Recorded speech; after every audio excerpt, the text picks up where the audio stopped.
Planning board is now in session, 6:30. Agenda item, before we get to that, is it Karina or Phil regarding the Mullins rule? Phil?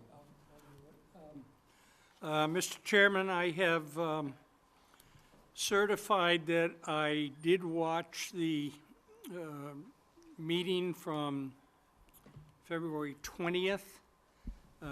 Watched it through the full meeting. Did that today, and I have signed the certificate, dated it today at 6:30. Very good, thank you. So the first item on the agenda is a continued public hearing, 0 Furman Ave, major site plan approval. This is a continued public hearing from November 19th, December 17th, January 7th, February 11th, and February 20th. Been quite a bit of activity just in the last few days, few hours actually, regarding this, and I'll ask the town planner to give us the update.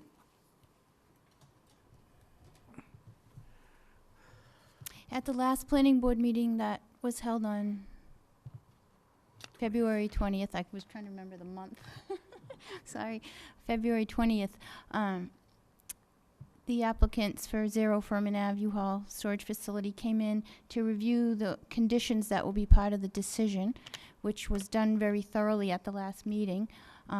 Since then, we submitted a legal opinion request to town council regarding some concerns that the city of Framingham had with your application for site plan and how that impacts the planning board's options for taking action.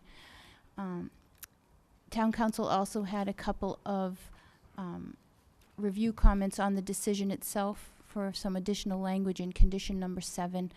There were some minor typos that Attorney Levy had updated me with, and there was a condition from one of the planning board members regarding that some of the landscaping be approved by town planner, so that we can ensure that native species are being used.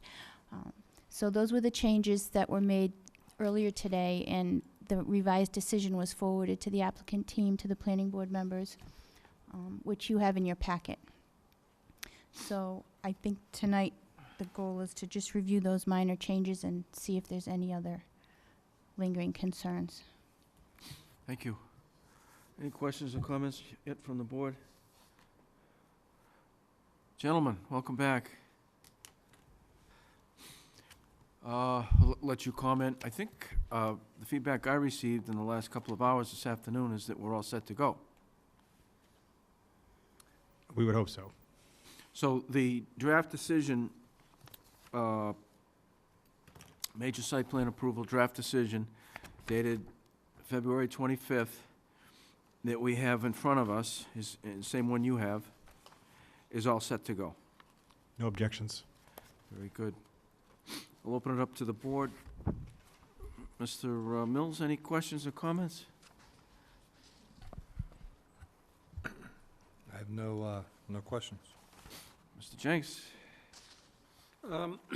I was just wondering if this shouldn't be conditioned upon Framingham eventually approving their site plan review. But as I watched the replay and read it over from the last meeting, I think it's specific enough that it's for this project, and I was trying to think if we had it, if Framingham were to turn this down, and we had this on record, what kind of confusion that might cause. So it might be worth just asking you to agree not to record it until you have a agreement from Framingham. I don't think that would bother you, because recording it won't do you any good. And then the whole thing is, I'm trying to prevent a situation where this site plan approval got recorded and the Framingham one never did, would that affect the property at all? And I honestly haven't come up with an answer that makes me feel strongly about this. But on the other hand, I don't see that there would be any reason for you to run out and record it. You can certainly tell Framingham you've got it. But you can't do anything there until you get, unless you're planning on starting on the Southborough end with some stuff, but, well, I'll leave it up to you, but that's, I would make the request. Right. I would really hesitate to commit not to record, because recording's a precondition to any work being done, construction. So I'd kind of be reluctant to do that, particularly where Town Council and I discussed Condition 7 is really the backstop here for you folks. Yeah. And you really are very well protected. So I don't know that I think the recording, the sort of the promise not to record is troubling, and I think you're already covered in 7.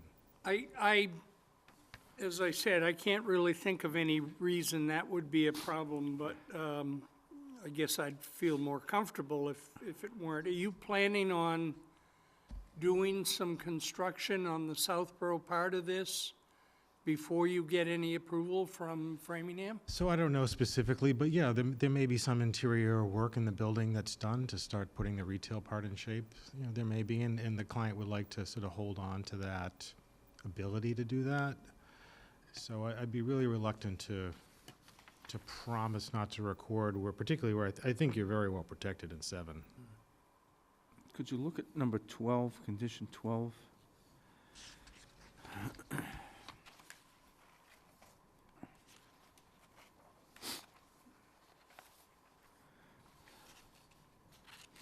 That's similar to what you're talking about, Phil. Prior to the start of construction, this major site plan approval decision shall be recorded with the written proof of recording provided to the planning board.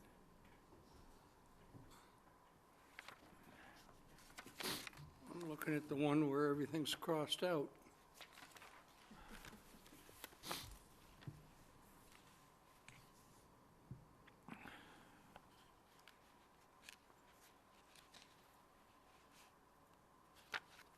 That's not it either.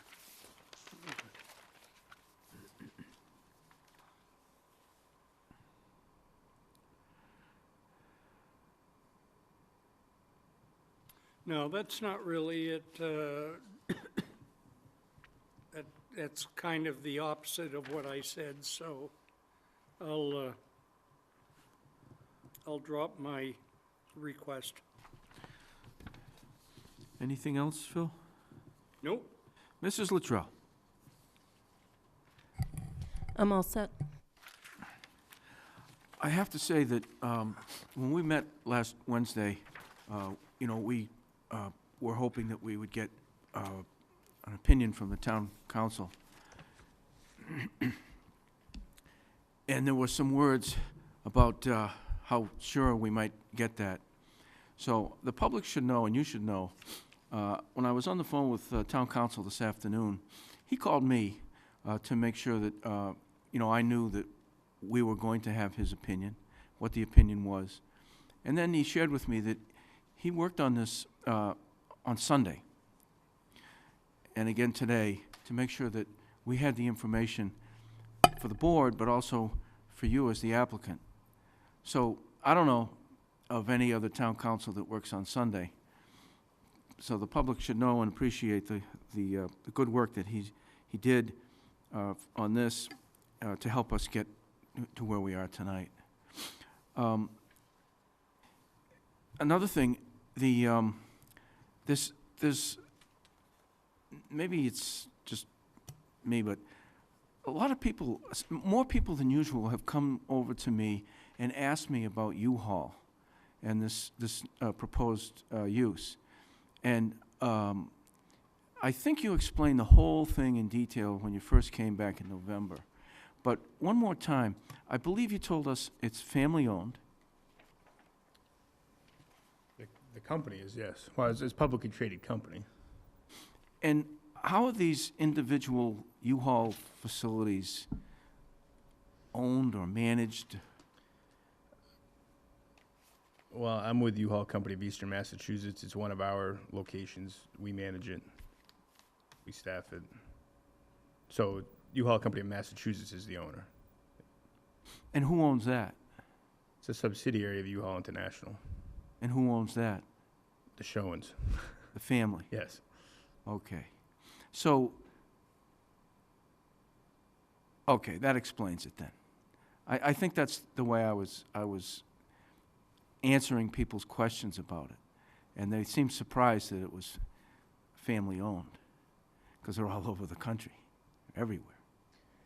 Like I said, it is a publicly traded company, but it is still owned by the Showens, who it was founded by, yes.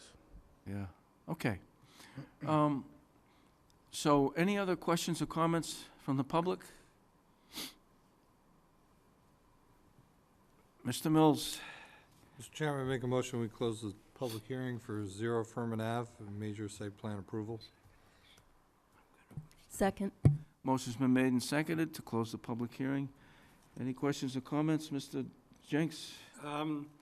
There was a little bit of confusion about the Mullen certificate, whether it needed to be filed with the clerk before this meeting, and it was not. So this is site plan, only 3 votes are needed. So I think I can read the tea leaves and know how that's gonna go. So I think I'll abstain, just so I don't find out tomorrow that I should not have voted, and you're gonna have to come back in for a vote. Let's see how we do. Any other comments, questions? Motion's been made and seconded. All in favor to close the public hearing? 4-0. Mr. Mills, Mr. Chairman, I make a motion that we approve the application for major site plan approval for 0 Furman Ave with the application that was submitted entitled 15 Pleasant Street Connector / 0 Furman Ave of Framingham and Southborough, Massachusetts, consisting of 11 sheets dated October 19th, 2018, and revised through January 23rd, 2019, and stormwater management report, self-storage facility, with conditions that were reviewed and agreed upon by both the planning board and the applicant. Second. motion's been made and seconded. Any discussion? Seeing none, all in favor? 3-0. Congratulations. Thank Thank you you. very much. Thank you. Thank Good you for luck. com- thank Best you for of luck coming with in it. early tonight. Oh, thanks. Okay, our next item on the agenda is a 7 PM, and it's now 6:47, so we'll take a 13-minute break. Mr. Mills? Motion for a 13-minute break. Second? Motion's been made and seconded. Any discussion? All in favor? See you in 13 minutes.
Planning board is back in session, 7 o'clock.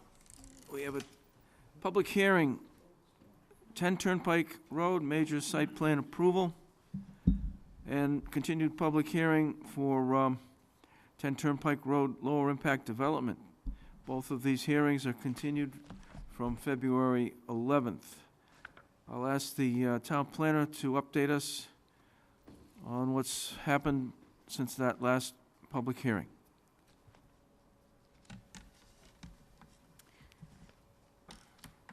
Since the last public hearing on February 11th, which we were continued to this evening, we received comments from Open Space Preservation Commission dated February 14th, which were forwarded to the applicant team and the planning board members.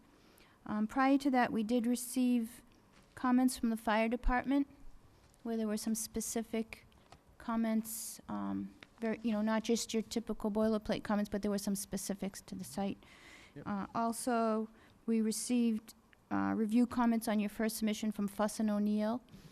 We have not received a revised submission to this point, but the applicants informed me that they would be doing so after this meeting, and they are here to just present some more information about their plans. Very good. Thank you. Thank you, Mr. Chairman, members of the board. So, this will be the first time that the board will be seeing these plans tonight, Correct. so you're not going to expect too much in the way of comments, Correct. but it'll give the board an opportunity to see what you're thinking, and the public as well. Correct. You're on. All right, thank you. Thank you. And for the record, Jim DeVellis, a professional civil engineer with DeVellis Serene, and with me is Raj, who is the owner of self-storage, and my client. So it's just us two tonight. We had spent a considerable amount of time reviewing Fuss and O'Neill's comments, the fire department's comments, the open space comments, and then the comments we received from this board. Took it all into consideration and revised the plans. When I went to ask how many sets, at the end of last week, we were told we needed to submit it a week earlier. So we could have made that submission and then come here, made the submission Friday and come here. But what I wanted to do was just present what we have, because you wouldn't have had enough time to see it anyways, and get any further comments, and then resubmit formally to the board as early as tomorrow or the next day. What I wanted to do is just go over some of the changes that we've made based on the meeting that we had last time. Don't forget the mic. Thanks. So this is the site. Obviously, I'll be very brief if somebody from home wanted to see it, but this is the 6-acre site, existing building. We're renovating it, putting a building out in the front. Access stays the same. The dark area is the paved area, so you come into the site and come back out, or come back in and then come back out. So some of the comments that we received is this is the same set that we had last time, and what I did is I just kind of highlighted around the different plans.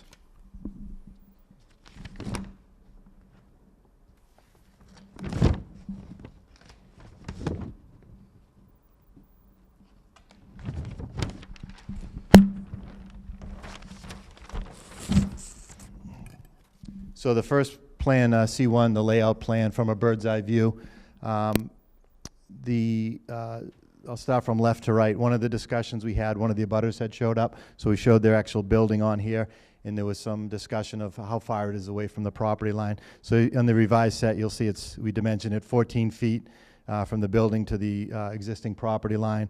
From the property line to where the proposed pavement is 20 feet, and 16 feet at its closest point.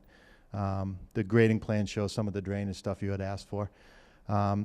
To address some of there was a lot of comments that show up in the drainage report, like inverts and things like that. I won't go over, but from a bird's eye view looking at it, one of the comments was the photometrics plan. We had the poles on this side, and even though we had shields and LED directed this way, we were just having a hard time getting zero at the property line. And so then we looked at it. Obviously, there's a development down here that had lights as well. So what we did is we took these lights and moved them to this side of the drive towards the building. and then the other lights stayed the same, and then we're rerunning the photometrics with that. There was a question on sight distance. We went out and did an evaluation. We added some notes here. So if this is the eastbound lane as you're coming in, and then you come back out and you have to go that way. So if you're leaving the site and looking to the left, there's over 800 feet of sight distance, so that is not an issue. One of the comments was kind of a dimensional. Even though there's loading docks here, we needed to show the striping for the loading dock, so we added some striping there and dimensioned it. And then on this area, the existing pavement comes way out to here. And part of the LID discussion we had last time is can we do, even though we're renovating it, can we do it in a better way? So we did remove this pavement and put a rain garden in there, and I'll explain that on the following page. So from the layout perspective, those are the changes there.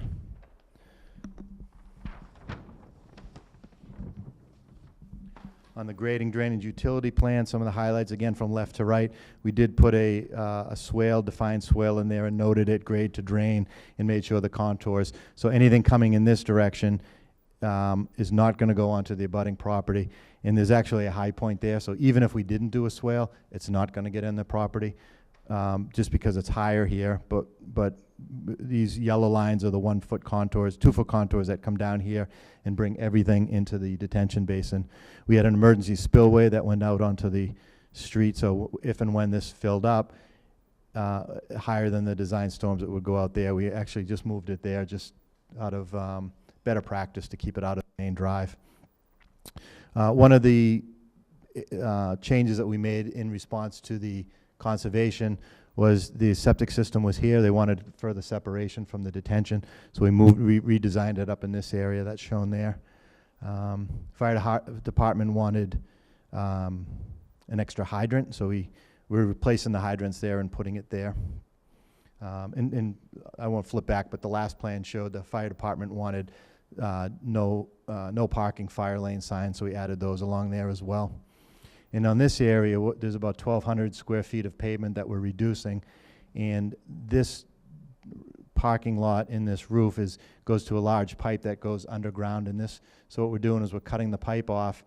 We're putting a new pipe from the existing catch basin into here, a 4-foot depression that fills up, and as it fills up, the only way it can get out is if it goes to the top, overflows into a outlet control structure, back into that same pipe, and then out the way it's going.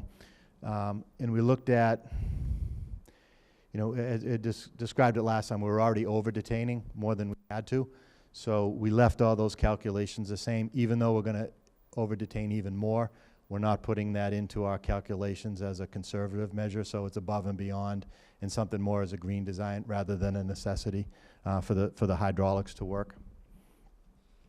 The next plan is a landscape plan. So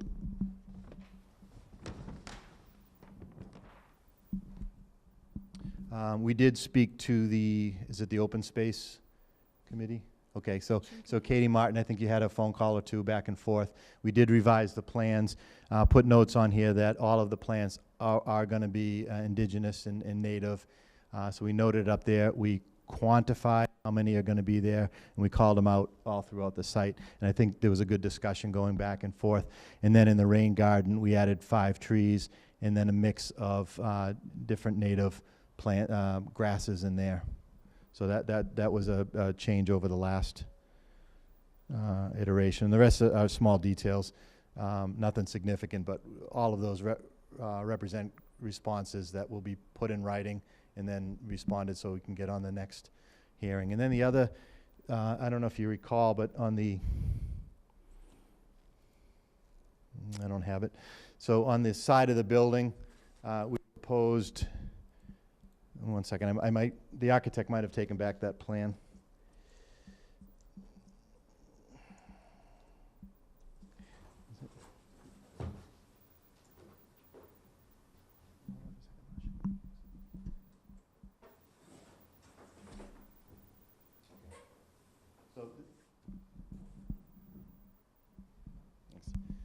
This is the plan that we came in, so it hasn't changed, but we had all American self-storage, and it was under the square footage allowed, so it was, I think it could be 75 square feet that was allowed. We were under that, but it was higher up, and our feeling was it fit with the architecture, and higher's a little bit better, you can see it. And we had a second sign over here that said climate control. So one of the issues that came up is, does it need to be that high, and why two signs? So we went back and forth, and, sorry.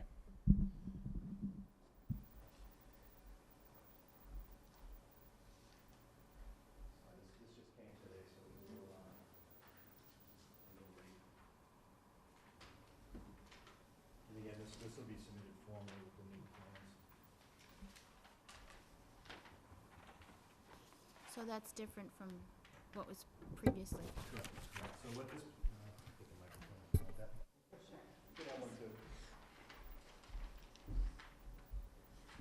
So what was just handed out was the same plan, except the sign is different. We removed this one altogether, so that second sign is gone now. And then we took this one and moved it down to this area here. Square footage stays the same, but it's within your regulations under the 20 feet. So that'll be formally submitted at the next meeting. Am I missing anything, any of the changes? All right. Huh? Oh, yeah, so the one comment that the fire department had that we did an evaluation of is, you know, they wanted the signs, and we submitted the turning radius, so everything is fine, except they wanted us to look at a second means of egress. For the, if there was a car parked on the drive and you couldn't get by it, can we get off the site? So he asked to look at this area, which obviously it's private property, that's the car dealership. There's a significant grade to go back here, and there's substantial ledge, and then you just physically can't get around there. So I talked to him this afternoon, and he asked, I think here his letter was, they require either 20 or 22 foot minimum width. We have 24, and I said, we'll look at putting 26, so that way if someone is there, you could still get by if it's parked in the lane. So I told him we were meeting tonight, I'd bring that up, and then revise the plans with any new comments, and then get that back to him for follow-up, but I think that's the resolution. You said the driveway's widening, or the The, access roadway? it's 24 feet, we would make it 26 feet.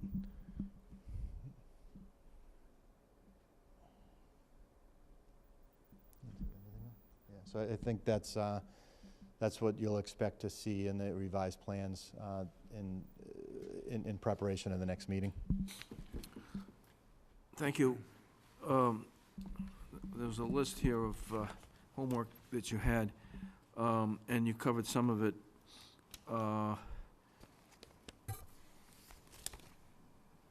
We indicated that you were going to put a note on the plan that 3 acres are not to be disturbed.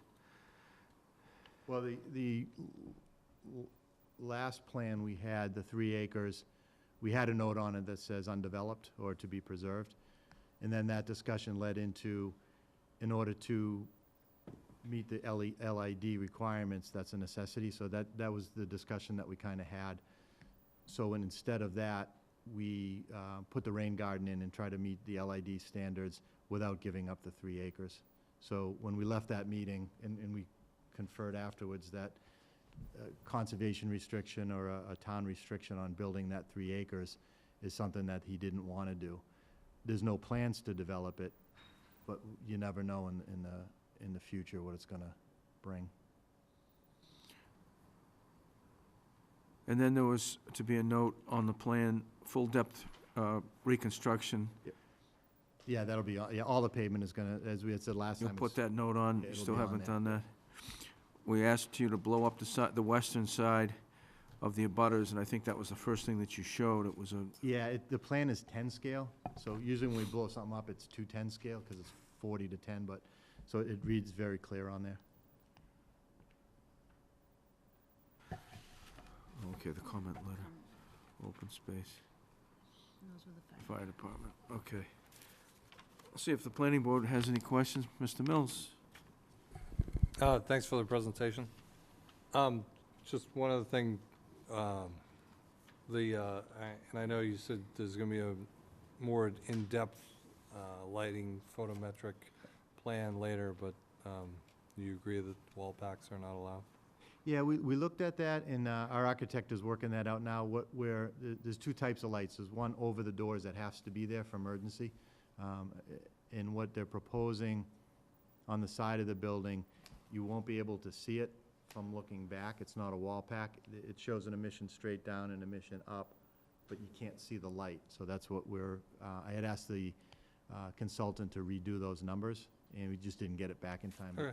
So I that's just what we're didn't looking. want to get hung up on that Yeah. further down the road. Yeah, and that was a big discussion. I should have mentioned it, but we're going to revise that and submit actually catalog cuts of the light as well. And then, for the area close to where the rain garden's going, is there plans to have any outdoor storage at all, or everything's gonna be inside? Oh, no outside, it's all inside. All inside? Okay. No other further questions now? Mr. Jenks? Could I trouble you to bring that sheet that's on the bottom there over here for a minute? Yes, please.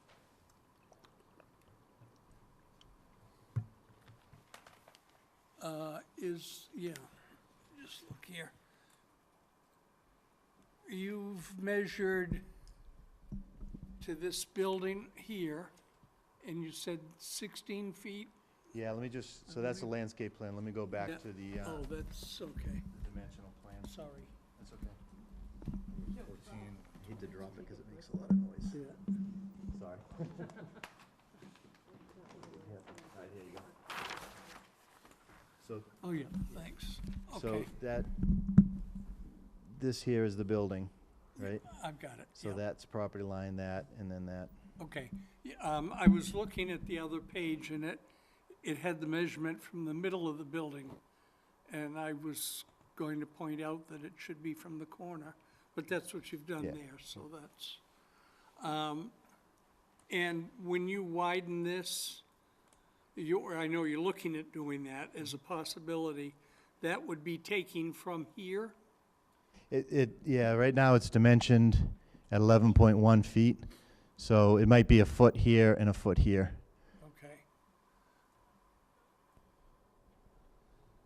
You mentioned a pipe, this can go back, I guess, so we'll let Mimi back in the meeting. The rain garden area, you mentioned there was an existing pipe there which you're going to interrupt. So there's a large pipe that comes down right through here. Okay, There's an existing structure, so we're breaking this section of the pipe away, bringing in a pipe with a flared end section, so it flows into here, fills up, and once it hits a higher elevation, then it kind of goes in and then down a manhole and then out the pipe. This pipe is pretty deep. okay, what's that pipe connected to toward the building? Does that go to the building, or are there drains in the parking lot, or? Yeah, it's only it's a 4-inch pipe, and I think it went to one of these structures here, which are, they're all gonna be abandoned. The roof itself is either gonna come out the back, or the front is gonna come down these pipes and into here. What happens, I think everything just sheet flows off in all different directions, so we're gonna capture that.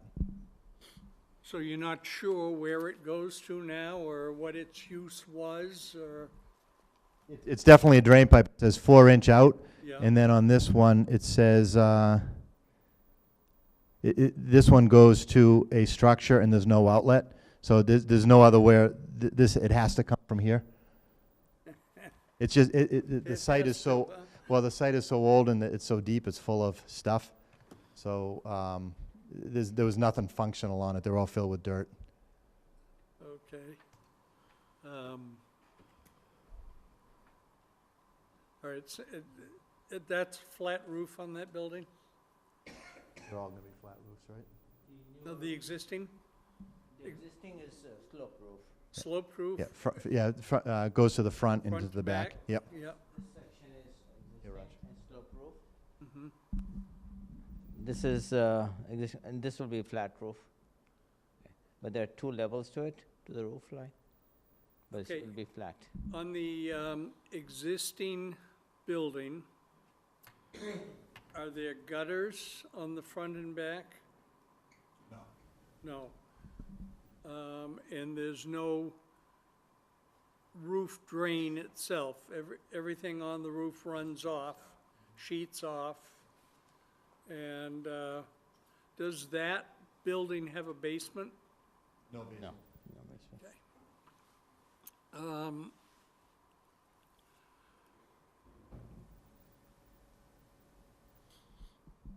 We talked about the last meeting, and frankly, I don't remember what your answer was, but I asked about snow storage.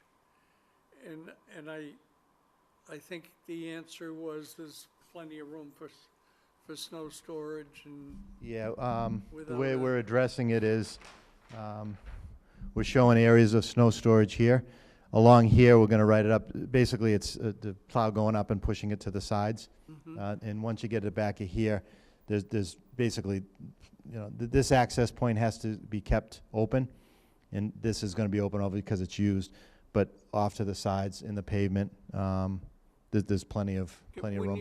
when the plow pushes it off to the side toward the east, what keeps it on your property?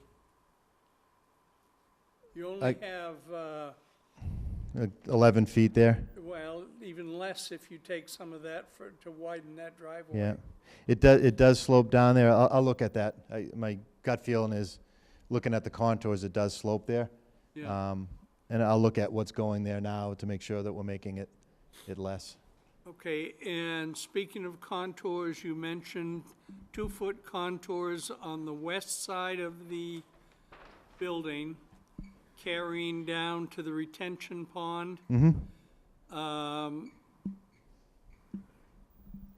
And if that pond overflows, the way it was designed, it would run out onto your driveway, but now you're doing what to route it toward the west? It's going, it should have flow up to, there's 284, 288, and a flat area. It would just fill up and then go along the gutter on Route 9. In context to what's happening now, everything is flowing down, so we're over detaining it, but eventually, it's gonna, it's gonna go in that direction. Have you done calculations on that? Do you know, a 100-year storm or something, what you might expect to flow? It's, yeah, Into that there's a gutter? drainage report that we Okay. referenced that at the bottom as the reference point, and then designed it for the, analyzer for the 210, 25, 50, and 100-year storm, and made sure that each one of those storms, it's less than what it's going there today. So that gutter there, I assume belongs to the state. State, yeah. So once we get through this process, so we've got the planning board, we've already been through the zoning, we've got conservation, we submitted plans to the Board of Health, and then the last step would be the state for a access permit. Okay, and you're not changing the curb cut on Route 9 there at all, on the We are not, eastern edge of the property there? right now, the curb is about this wide. It's kind of a no man's land, you can pull over. So right now, we're eliminating this section and then just narrowing it here. And we could keep it all up, but it just, we wanted to make it, I think the state usually wants it a little more controlled. Other than emergency vehicles, fire trucks, for instance, you're not anticipating big 18-wheelers coming in there? Or- The vast majority of the tenants are not 18-wheelers, but we've designed it for an 18-wheeler. The fire department had asked us to put a Well- turning template so it works. Okay.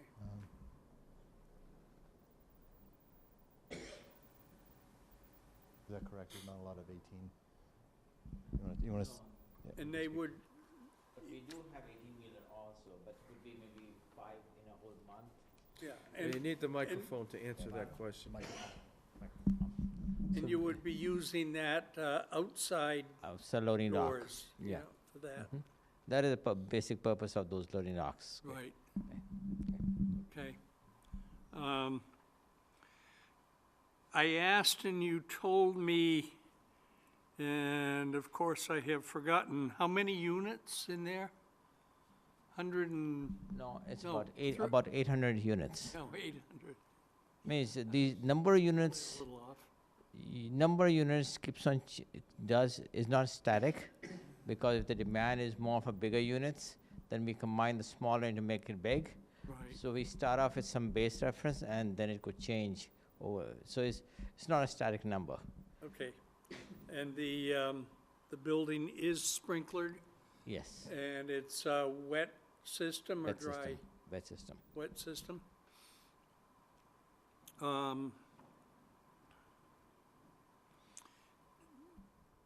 Do you know the hours that you're planning to keep the outside lights on?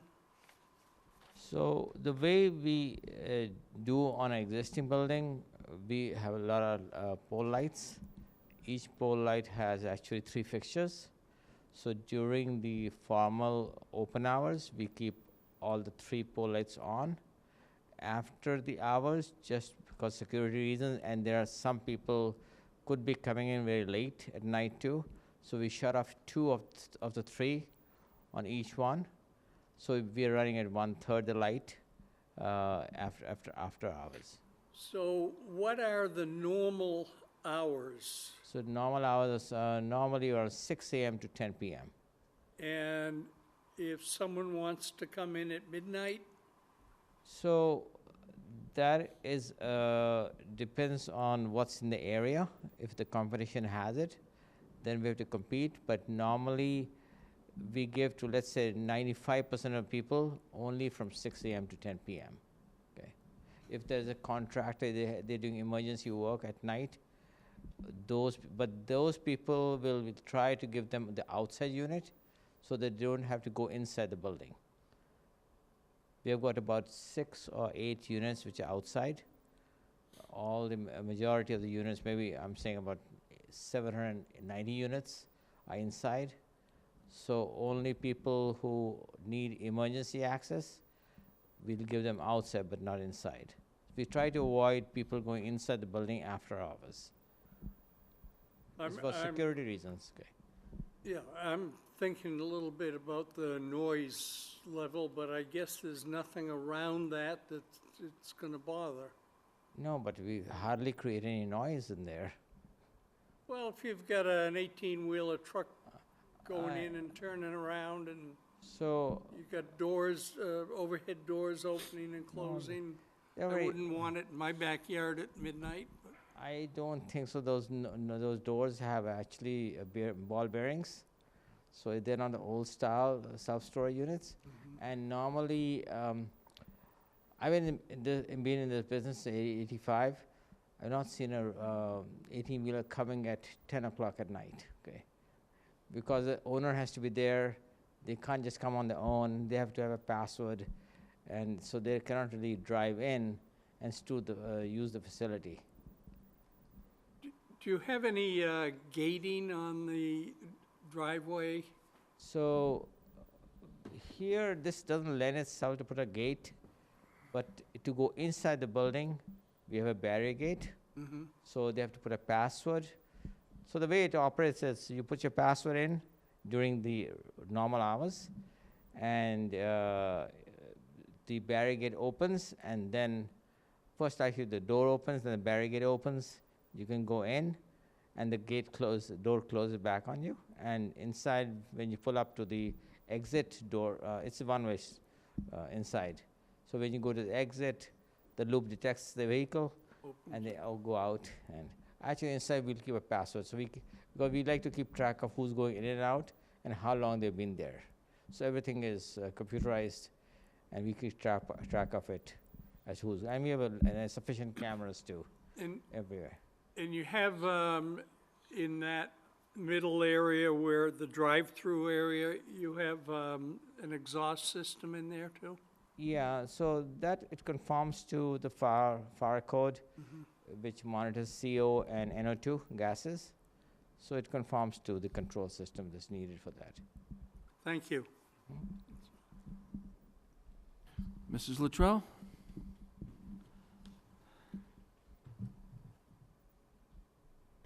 Good evening. So when you widen the driveway, the plantings that are shown along there, are those going to be affected? If we move 1 foot over and 1 foot over, the plantings we won't reduce the plantings. Okay. And they're all natives? They are, yep, And native ground covers and grasses? correct, yep. Okay. And the spillway for the detention basin was moved from the going into the driveway to onto Route 9? Yeah, that we weren't asked to do that, it didn't even come up as a comment. But where this has a gutter, and this is sloped this way, if the emergency was here, it would eventually go across the road, and then go in that, and then reaches the gutter. There's no catch basins along the road right there, or the state doesn't let you tie into with a pipe system. So if it's gonna get on the gutter like it does now, we didn't wanna do a point source here, and then have it go, because it's sloping this way, go across the drive. You know, in the summer it's okay, but in the winter we're Right. concerned about the freezing. Yeah, okay. So what, it's going to go into a gutter on, And not hit The Route Route 9 9? gutter side, yeah. Oh, It's okay. going- It's sloping towards the site, and so there's a gutter right along the road. okay. On the 3 acres in the back, the reason I asked about it is in your application, you mentioned a couple of times that preservation of half the site and the open space of 3 acres is preserved. Yeah, and then that's what the wording that I chose, preserved. When I looked at the site as a whole, the original concepts that we had was knocking down the building and going in a direction, in all different directions, because it is tight. And then we had a long discussion of what's the intent of redevelopment and green design, and when you can save a building and reuse it, we thought that was the biggest bang for the buck. And then, as a result, we didn't go in the back, so we're saying there's 3 acres in the back on this proposed development. So that issue, I guess if you're doing another development and want to put another 100,000 square feet and go in the back, then you would deal with it then. But what we're saying for this development, the benefit is we're leaving the open space, we're renovating, we're keeping it, and we're doing the best we can with the existing pavement by pulling it in and improving it. But it wasn't my intent to put a restriction on half the site. So that rewording is, I will change that.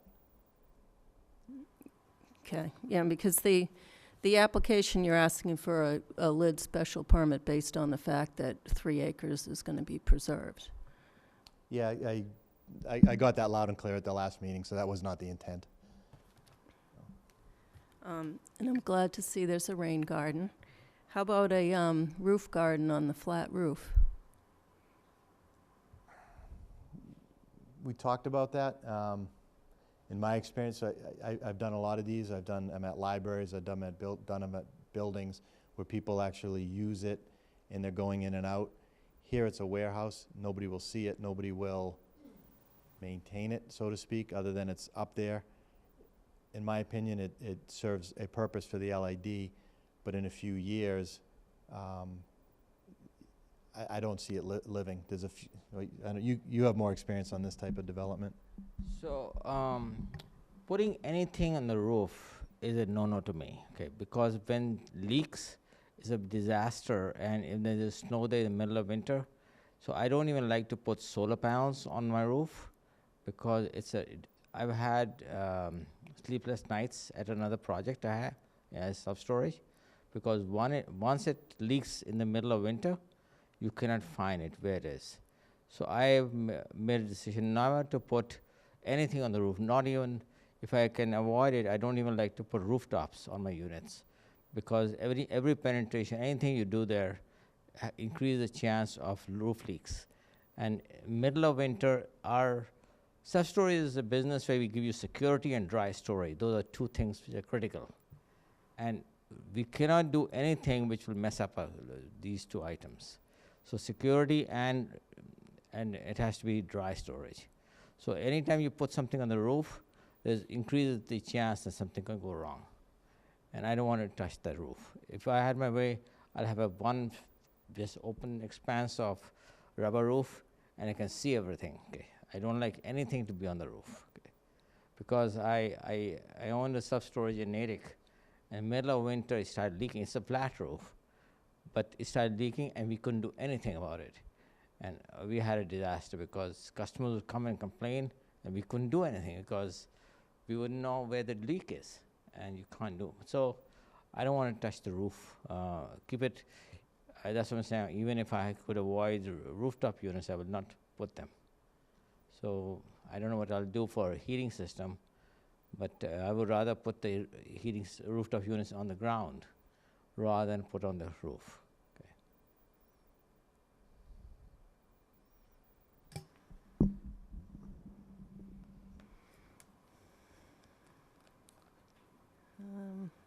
That's all I have for now. I have a couple of questions. The two detention, well, you have a detention basin, and then you're calling that a rain garden. So the detention basin, does that provide some groundwater recharge? It does. We did test pits out there, and the soil was good. So as the water comes in, we assigned it an exfiltration rate. So as it comes into the basin, it fills up and infiltrates into the ground. So that's the way it works. So the Board of Health was involved in those test pits as well. And the rain garden also? The rain garden, like I had said at the beginning, it could infiltrate a ton or none at all, and it doesn't affect the calculations. It's still going to work. What happens, you get 1,200 square feet, 4 feet deep. It's going to go in there and eventually go down. The only way it can go out is if it overtops into the structure and then goes away. So The it's soils? a level of, How are the soils? if you look at the soils maps, they call them eudorthans, so completely developed. If you look around, I think there was B and C soils, A being a sand, D being a clay. I think there were B and C. When we did test pits here, over here for the septic systems, they were more towards the B side. So you haven't specifically checked the soils over in that corner? Over there, no, we haven't pulled up the pavement and tested down. Okay. So what I'll say to that is if it's sand or clay, it won't really make a difference. It'll still go in there, hold it, eventually it'll go down. But the plants that we've selected will live in a wet environment or a dry environment. I appreciate that you did that. I think it makes the site a lot more functional. It does. And a little bit more green. But for a site of this size and impervious area, and that level of addressing the lid requirements seems still to be rather minimal. So you thought about the other 3 acres, and then you've come back tonight and said you don't want to say that those 3 acres will never be developed. So I would suggest you come back and see to what extent you can say how much of those 3 acres you feel you can preserve to offset the rather minimal lid work that you've done. I understand that the site is, you're not going into that other 3 acres, so you're dealing with this 3 acres. And there's, between the size of the building and the parking lot, there's not a whole lot of room left over. But that's not the way it's supposed to work. It's supposed to be a blend of new, existing, and environmental features. So I would suggest you come back, when you come back, that you would be able to state to what extent, how many acres, how many square feet, and maybe even where on that 3 acres that you would freeze and allow to count toward your lid requirement. It's not You're saying that you're not gonna give the whole 3 acres, so let's see what you can give. Thing is, when we are looking at developing this piece of land, we have not looked at what we are going to do. We don't know right now. And for us to say we're going to develop only this section, we don't even know. We have not even studied it yet. What is the purpose of that land will be, what we're going to do with it. So to ask us right now as to how much we'll develop, that's not fair because we don't know anything about it. What the plan has been only the bottom section of because it looks like 2 different lots completely. The top, because we don't even have access to it right now. We cannot just even go there because there's a very steep road which goes up. You could walk there, but there's nothing to drive on. So right now we don't know what we're going to do with it. But so it's very difficult to say how much we're going to develop because now we are talking about completely different engineering and everything to figure out what we're going to, because we don't know what we're going to do. So when we got the land, we were thinking of developing the bottom section and think about the other top section later on. So it's a sequencing problem now. If you're asking us to see how we can do, how much we can develop there. This is only time will tell what we can do. If the site is successful, then we can do something different. If not successful, we have to treat it differently. So we cannot tell you how much we're going to develop right now or what we're going to do there. We don't have any idea what we're going to do there right now because we don't know how this project goes, the bottom half of 3 acres. Well, you're asking the board to issue a special permit for lower impact development now.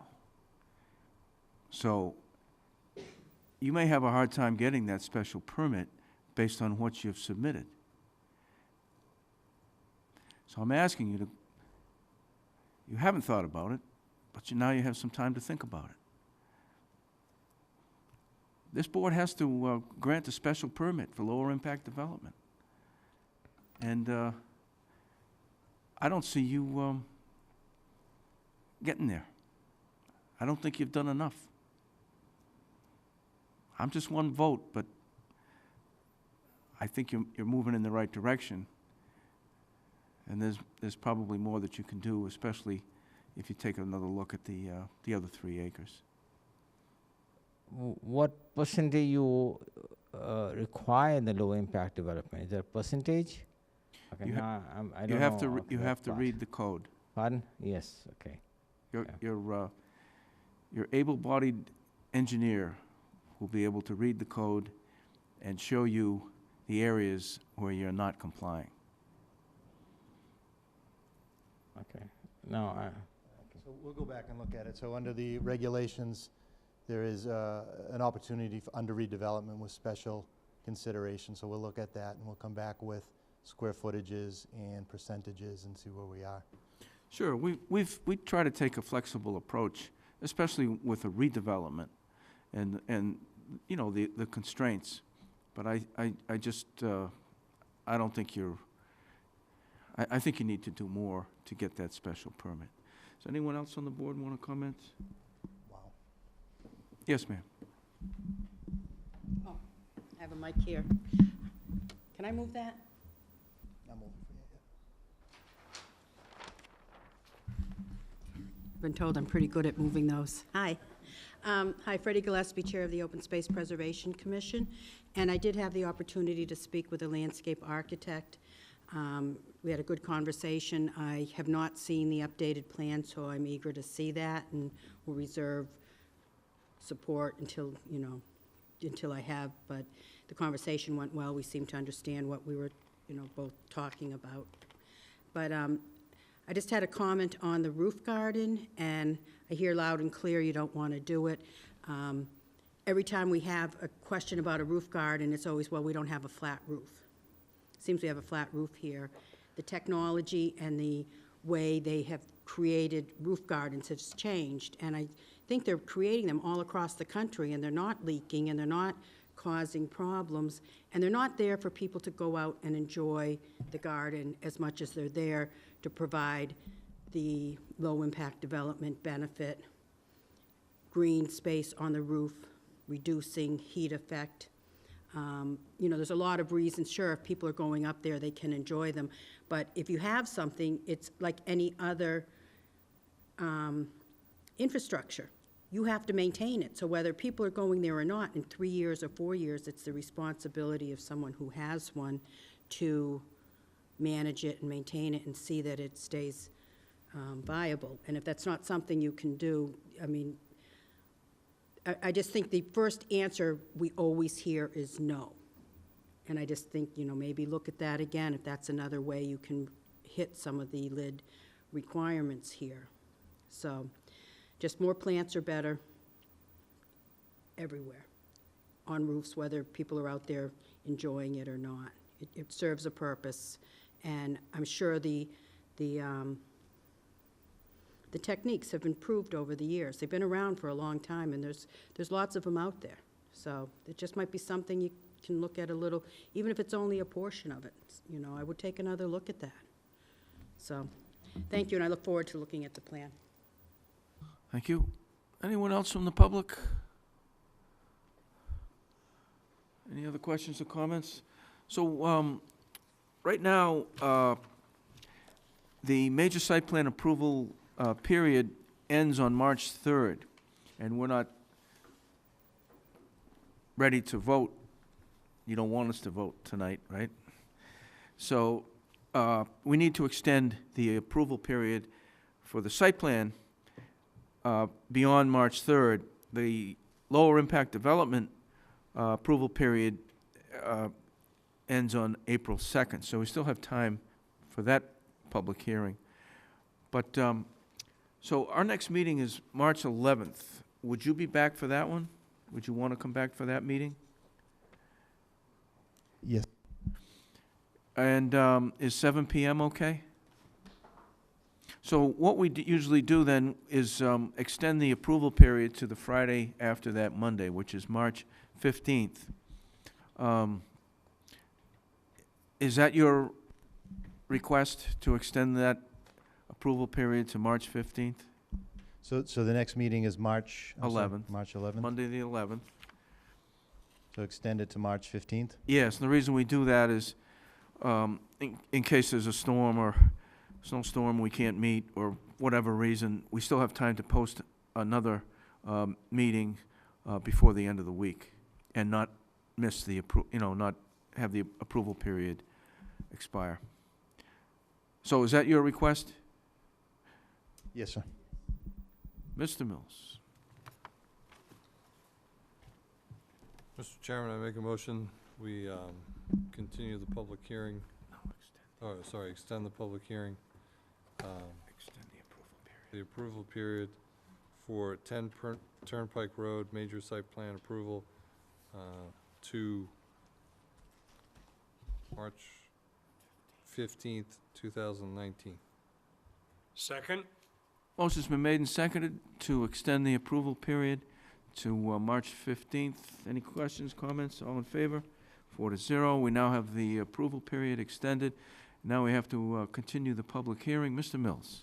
Mr. Chairman, I make a motion, we continue the public hearing for 10 Turnpike Road, major site plan approval for March 11th, 2019 at 7 PM, and extend the public hearing for 10 Turnpike Road, lower impact development, to March 11th, 2019 at 7:05 PM. Second? Motion's been made and seconded. Any discussion? All in favor? 4-0. We'll see you on the 11th. Thank you. Okay, you gotta sign this. Oh, that's right, you have to sign that.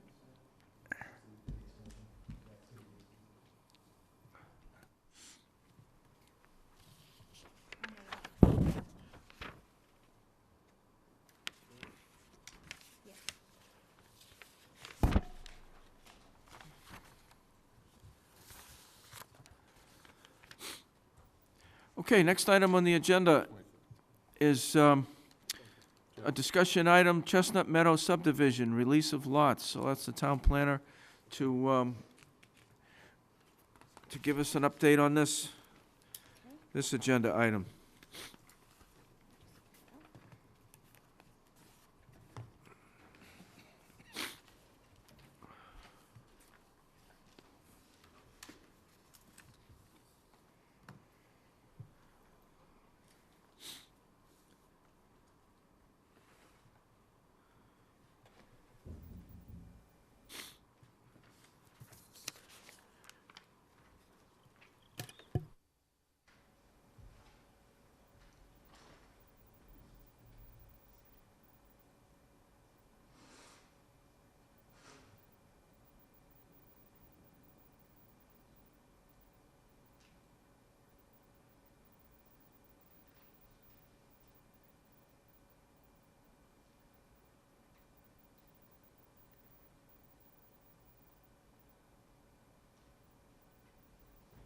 All right, sorry about the delay.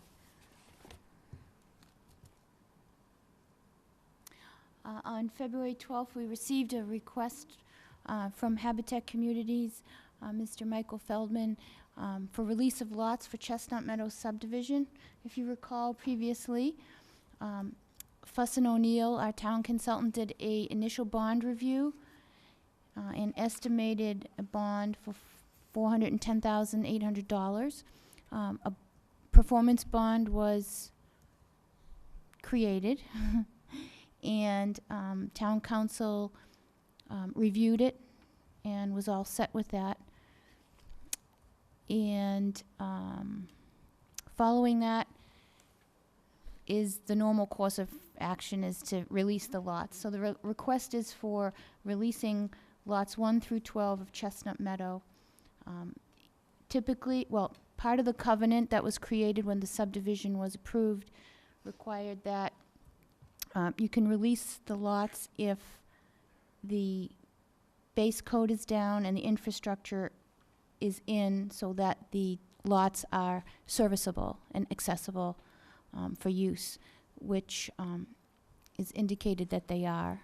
I spoke with the DPW director, Karen Galligan, and she indicated that she had no concerns at this time for any reason not to release the lots.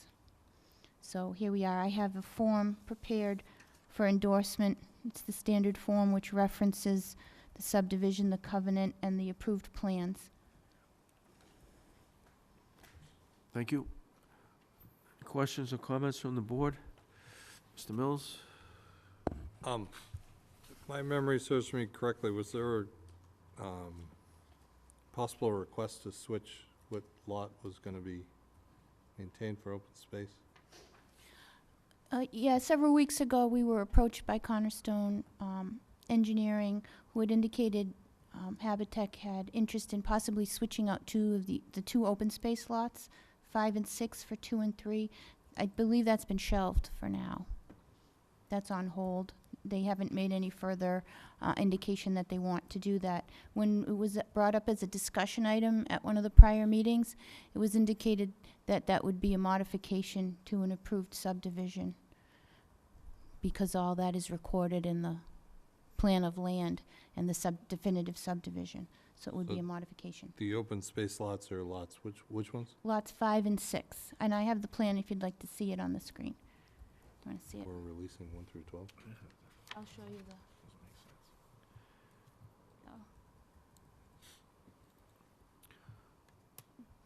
On the screen, you'll see the recorded subdivision plan of land right there. And lots 5 and 6 in the northeast corner of the development are the dedicated lots for open space. So here's Chestnut Road on the west side and the new Dairy Farm Lane, and those were the 2 lots that have been left undisturbed for open space. So if we release those as part of this request, what is going to be done with it? Or what can be done with it? I'm not sure. I'd have to figure that out. We normally release open space lots? I haven't had the experience of an open space lot being released. Do you recall, Don? Well, we used to do this about 30 years ago, hold the lots, and then the town would never do anything with them, and after a period of time, they'd fall back to the developer and they'd put houses on them. So, if you remember when this was being proposed, I think certain members on the board, myself included, objected to this, but it didn't prevail. So we do have these 2 lots, and I can't remember in the last maybe over 30 years that we've done this. So it doesn't seem to make sense to me to release lots that are being held for open space until that agreement time comes, and I think it was 2 years. So at that point in time, I would think that we would release those lots so that they would then be built upon leaving the subdivision with no open space.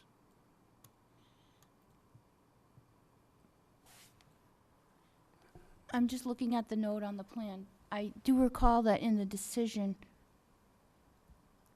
there's a condition that references the time period that the lots are held before the town has, at which time the town has first right of refusal. And then if the town doesn't purchase those, then they are returned to the developer for his use. So I'm just gonna have to look quickly here.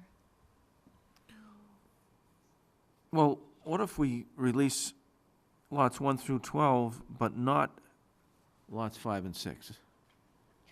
I think that's correct, because if you see the note here above, it says that the open space designated on lots 5 and 6 shall remain open space for 3 years in accordance with the planning board rules and regulations, 244-14A and MGL Chapter 41, Section 81U, to remain continuously undisturbed. So I believe this same statement is in the condition of approval. So it makes sense to me that those 2 lots would not be released at this time, right? Because they are protected right now. Can you come to the microphone so that everyone can hear you say the magic words of, "I think that's fine"? Sign in. Could you just sign it? Thanks. So, yeah, I think that's fine to release all except 5 and 6 for now. I'm sorry, you are? Michael Feldman from Habitat.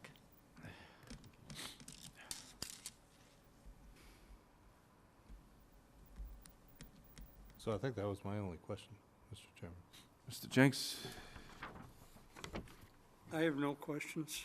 Mrs. Luttrell? No questions. So what we'll do is, we're gonna change this. You're gonna when it comes time for us to sign this, which is before we go home? No, we have no notary here, so I can change the language according to how you Oh, I want see. it changed. And then the planning board members who vote to approve will need to come into the town clerk's office and sign in front of a notary sometime this week, maybe. Yeah, that's fine. So the motion would be to release lots 1 through 4 and 7 through 12, right? Correct.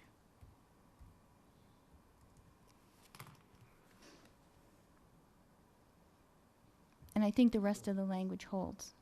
So that, just so I'm clear too, so if they still want to switch some of the lots later, they can still do that. They just have to update their plan that, hey, we're swapping out these lots for the open space for the 3-year period, if you wanted to do that. Yeah, let me But ask in- a question. So if we do want to switch to lots 2 and 3, would you prefer we not release those lots right now? Okay. And then if we were switched, then we would release just 5 Right, and 6. and that's keep where I was those. going, so that going forward, the only ones you're going to be able to release are anything above 12. Yeah, so I'll double check Or with. swap Yeah, would be above 12. yeah. I'll double check with our, Mr. Wheeler and, So then, I don't know if we're ready to vote at all, if you want to check to figure out what lots you do want released and which ones you don't. right. So are you requesting us to hold off on this When's till the our next next meeting? meeting? February 11th, March 11th. March 11th? We're also meeting on March 23rd.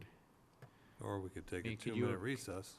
Could you approve for this week to release only lots 1 and then 7 through 12? And if it's different than that, then I'll come Yeah. to the next meeting. I just wanted to make sure you clear that Yeah, what was going to happen yes, if we release all those. right. So it'd be 1 and 7 through 12. So 4 is not on the table? That's- Because it's 5 and 6 are currently now. No, because they don't know if they're going to swatch them out. Oh, you don't know if 2, 3, or 4, which Right. ones? Oh, I didn't catch that, sorry. Okay. All right. Okay. Mr. Mills? Mr. Chairman, I make a motion, we, per the applicant's request for Chestnut Meadow subdivision, we proceed with releasing lots 1, 7, 8, 9, 10, 11, and 12, as requested by the applicant. Second? Motion's been made and seconded. Any discussion? All in favor? Very good.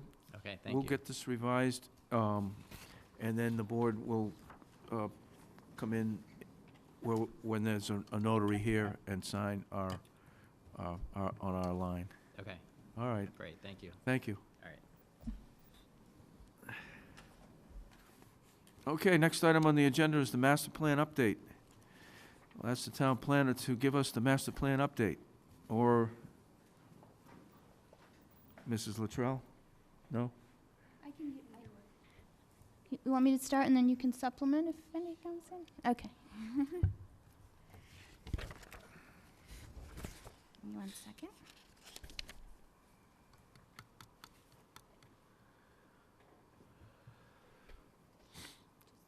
Down. Down.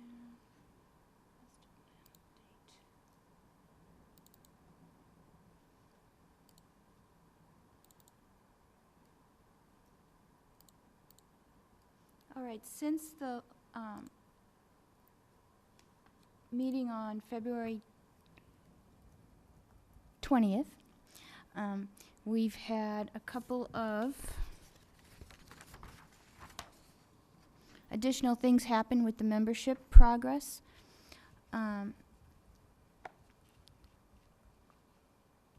Roger Challen, who was the school committee representative to the master plan committee, was appointed. So we're waiting for him to get sworn in.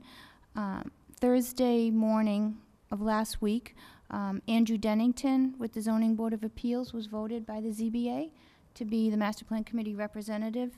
So he needs to be appointed this evening. So moved. Okay. Second? Motion's been made and seconded. Any discussion? Hearing none, all in favor? Mr. Dennington, very good. All right, we are still waiting for Karen Hanlon-Shimkus to get sworn in. The only remaining seat is for Council on Aging, and we've been informed by the Council on Aging that on March 1st, they'll be voting for Joyce Magnauskis to be their representative to the Master Plan Committee. In the meantime, Mimi Luttrell has sent out an email to everyone on the list, including the people who are going to join shortly, to request a time frame for the new meeting. So we're in the process of scheduling the first meeting for a startup. I followed up with MAPC regarding our technical assistance grant, which is for services that they'll be providing with their staff. Today they informed me that they're working on it. They're assigning staff to the various projects. They had a little bit of a glitch because they lost a member off their land use division team, so they had to reallocate some staff. But they said they're working on it and they will get back to us very quickly. But they did indicate that it would be good for the Master Plan Committee to initially meet to get to know each other and to get organized, and that they'll be ready shortly to jump in. And that's what we have. Mimi, do you have anything else to add? Just that it seems like a great group. I got very quick responses back from almost everybody to availability for meeting date. I sent out another email on Sunday just thanking everyone for responding and reminding people who hadn't that they have until Wednesday, and then I'm picking a date. And so by the end of the week, we'll have a date for our first, our kickoff meeting. Do you think that date will be before March 23rd? I think so, yes. I think it'd be great if we were able to, I mean, you were able to stand up at the town meeting and just give the public an update as to, you know, with the progress on the master plan, and to be able to say that we had our first meeting on. It's already launched. So that would be wonderful. Thank you.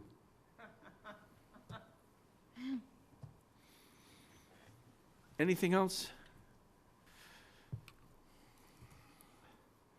Other business properly before the board, planners report?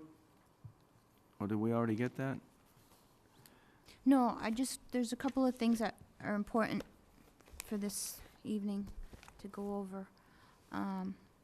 Just quickly, 118 to 120 Turnpike Road, I think I had mentioned this previously, they're planning to come back with a parking garage, so I'm still awaiting applications for that. The Board of Selectmen has a warrant article meeting on March 5th, time to be determined, I think, but tomorrow evening, is the pre-town meeting by the moderator, at which the tree bylaw, they want to know the different articles and what you'll be presenting. So Don and I talked about that, and there'll be representation. I didn't post a meeting for that for planning board members to attend that meeting. I assume that we wouldn't have more than 2 planning board members there, if other than Don. I'll be there tomorrow. It's at 6, right? It's at 6 p.m. right here. So I'll attend that, and someone else is, anyone's welcome. Right, and if you would like a copy, I have one copy here of the the current warrant, and also the motions that will be read.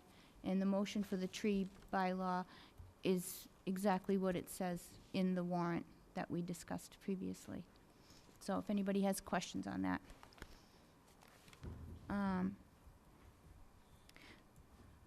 There was an update from the pre-construction meeting on Main Street that the DPW attended with a few other departments at the Mass DOT District 3 office. And I just read a couple of things just for the public to know. The contractor will be setting up a meeting with police, fire, and DPW about work hours, amount of crews, etc. The contract start date is not known. It's anticipated to be early spring. The contract end date is November 2020. There's a lot of utility work needed on the job. The contractor and Mass DOT are aware of that a lot of coordination and communication is needed. The project will begin with water and stormwater work.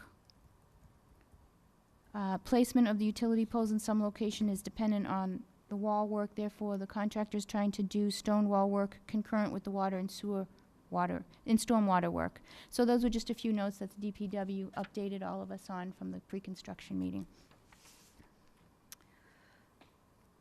St. Mark's is going to be moving forward on a 100-plus bed dormitory that they had approached us with probably like 6, 7, 8 months ago when the prior conservation agent was here.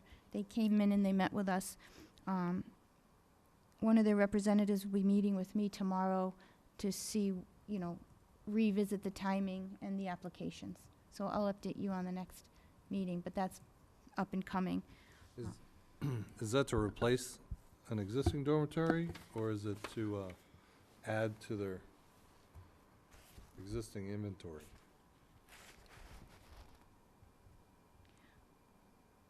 I think it's a new building.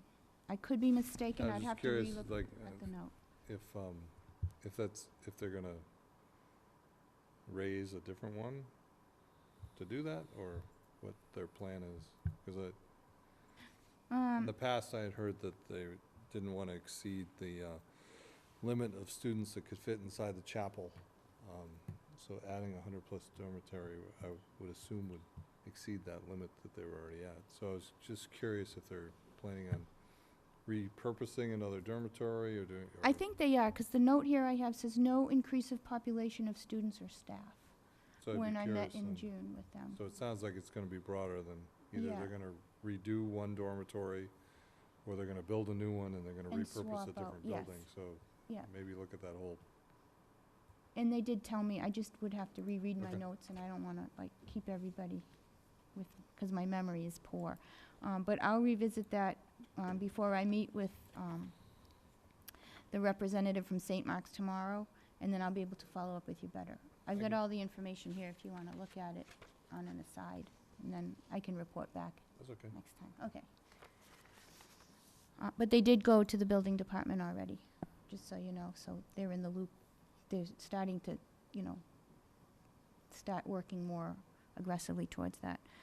I got approached by the owner of 56 Central Street, which is currently a single family that was turned into an office place back in the 90s. And now there's a potential interest for a dental office there. It may require some increased parking, so they're deciphering what they want to do, but just to let you know, there's potential, and that's in the Business Village District. So I explained to them the different permits that they'd need for that. Ken's Foods has submitted an application for a sign for the building, because they have to go to zoning for a variance for the square footage. I'm waiting to get an updated plan. They had accidentally submitted a prior plan when the building was being expanded by 100,000 plus square feet. And I noticed that, and I said, is this really what you want to bring to the planning board, this big building? So they're giving me that. They're also planning on submitting a modification for the approved site plan for the driveway and lighting changes they made. They're hoping to have that ready for the April 8th meeting coming up. So I'm working on that with them. Public safety building, there's an update on the sign. I got an email from Jason Malinowski today, who's the chair of the Public Safety Building Committee, giving me a heads up that he posted an agenda for an update on the sign at the Board of Selectmen's next Tuesday night. And one of the agenda items deals with getting a consensus on what direction they want to go with the building sign. It'll likely be an informal poll, so he can take it back to the Public Safety Building Committee for an official vote. Once they have an official vote, he's going to let me know where they're headed, so that the planning board can be aware to determine the next steps. The general consensus we are moving towards is a sign that is a lot closer to the signage on other town buildings. And as soon as he gets that, he'll share that with us. All right, so Not on other town buildings, but in front of other town buildings, hopefully. closer to the signage. But Well, I it's a think you quick get what I email. get. Yes, You get my point. I do. We'll see when he actually submits what he's got. Let me just make sure. I think that's it. And that's all I have. So, Karina, a couple of meetings ago, we had a lengthy discussion with Mr. DePietri over, I think we were all in disagreement, or we left agreeing to disagree on what was the access to what used to be White's Corner. 144 and 154 So Turnpike. just for the public, I'm curious if we could, was there any additional action or steps taken that we know of? Because I think we had to, it was out of our hands specifically. I'm wondering what's happening with that. Right after the meeting that we discussed that, and I received a draft letter of, I forget what we called it. It wasn't a cease and desist, but it was there was a different terminology based on what building codes require, and the state typically does. It wasn't for safety, et cetera. It was like one tier down. The building inspector had drafted the letter, and then she broke her arm. So, no, she slipped at home, and she fractured her arm pretty high up here. So she was out for like a week, and she just came back last week. So I'm going to follow up with her to see if she had actually sent that letter out, because it was drafted. I did add some of the discussion items of the options that Mr. DePietri had in acting based on being asked, what are you going to do? And he had said he's going to wait to hear from the building department. So it's just a question if that letter actually left the building department yet to him or not. But I'll follow up on that too. Thank you. You're welcome. Next item is approval of meeting minutes. Mr. Chairman, I make a motion, we approve the meeting minutes from February 11th, 2019, as written. Second? Motion's been made and seconded. Any discussion? Mrs. Luttrell.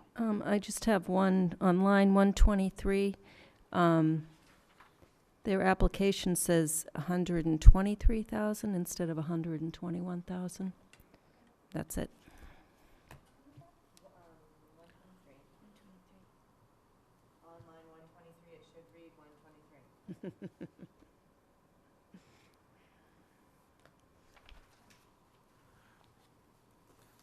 Anything else? All in favor? Meeting minutes are approved. Next item is our next meeting is on March 11th, 2019, which will include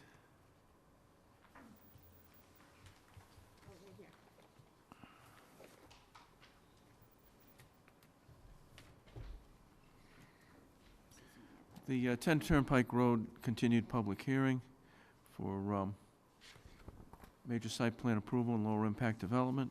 That'll be continued from tonight. Construction phase for site plan. And this is an application for site. Very good. Anything else? Anyone from the audience? Motion to adjourn. Second? Motion's made and seconded. Any discussion? Hearing none, all in favor? We're adjourned.